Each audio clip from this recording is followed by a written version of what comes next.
tingnan natin kung ano yung nasa loob. Look at that!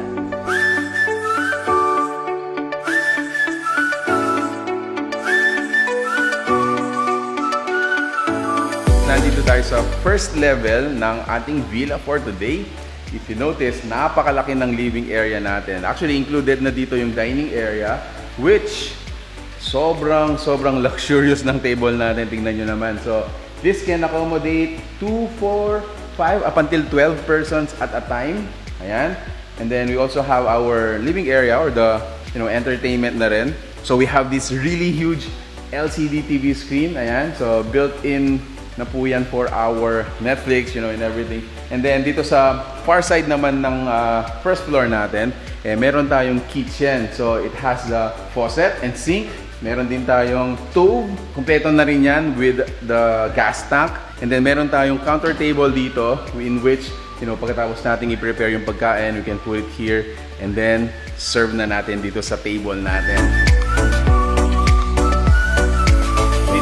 Guys, meron tayong tatlong rooms. So the first one is kung saan pumasok si Joyce, and we have in the middle and then in the last room, and nandun sa section na yun. So pasok muna tayo dito sa first room and tingnan natin kung ano yung nasa loob niya. Look at that! So we have 1, 2, 3, 4 double decks na bed. Baba na portion ng double deck natin is good for 2, and then yung sa second level naman is good for 1 person. So all in all, meron tayong 2, 4, 6, 8, 10, 12, almost 12 persons. Pwede po silang mag-stay dito. And what I like about this is sobrang neat, no? Sobrang ganda ng lugar. And then ang laki ng window natin dito. Meron siyang view nung pinaka parang lawn natin dito. Ayun, so tignan naman natin yung second room, which is in the middle. Hi Joyce! Ayan. So this is the second room. This one has 2 double deck beds. Similar to the first room, yung bottom bed natin is good for 2 person. Yung pinaka second level naman natin is good for 1 naman yan. Let's look at the last room. And nga pala, so before we go there, so meron tayong common toilet and bath dito. And then this is the master's bedroom. So meron siyang dalawang king size bed. Up until 2 or 3 person, yan, pwede siya dito. Nasabi ko ba, each room has air conditioning. And then this one, meron tayong television dito. Ang ganda.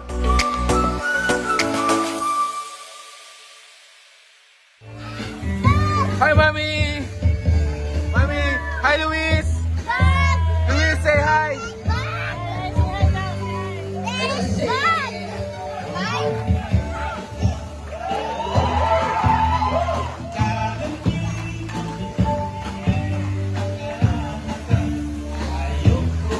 Tumingin. Bang! Right.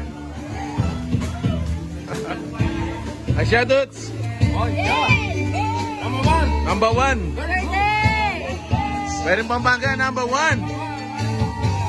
Okay, bilis!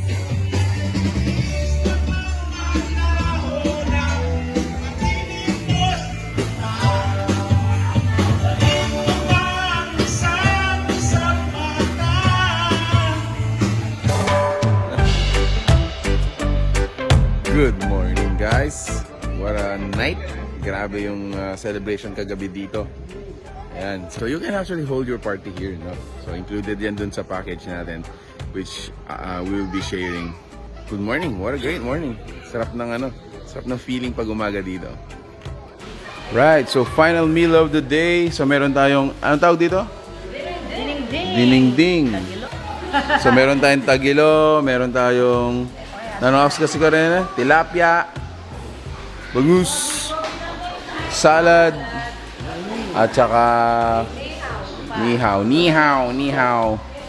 Final meal of the day. Ooh! I like this. Tinapa. And sisig. Ay, sisig pa pala. Wow. Tapos dito, merong papaitan, guys. Papaitan. Kagabi to, tira namin to. Oh, look at that. Papaitan.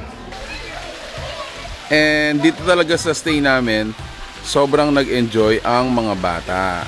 And since this is also their day off, ganyan, from the school for a while. Ngayon lang talaga nakalabas ng ng bahay due to the pandemic. Talagang nag-enjoy yung mga bata dito. Isa, can you swim from there? Swim from there, tapos punta ka dito. Hi Chin, say hi. Baby, say hi. Alright, so there you have it guys. Thank you so much for watching our vlog. Thank you so much Kalira and Cheska for inviting us. Grabe, sobrang saya ng birthday celebration ko dahil dito nga naganap yan dito sa private resort na to. If you're interested to check them out, so we're gonna be included yung fan page po and the contact numbers you need to call. So thank you so much for watching We're in Pampanga. Until our next discovery. Peace out. Bye guys.